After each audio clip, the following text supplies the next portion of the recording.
everyone, welcome back to our channel How to Tutorials. Having trouble logging into Botim?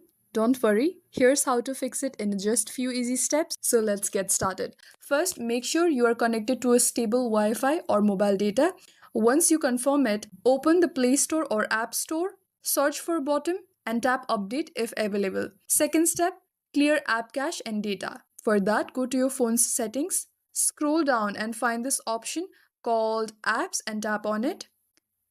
Here, use the search icon at the top right and search BOTIM. Scroll down and go to Storage and tap Clear Cache and Clear Data. This fixes most login glitches. Step 3. Verify phone number correctly.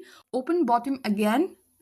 And here, make sure your phone number is entered with the correct country code. Then wait for the OTP and enter it quickly to verify.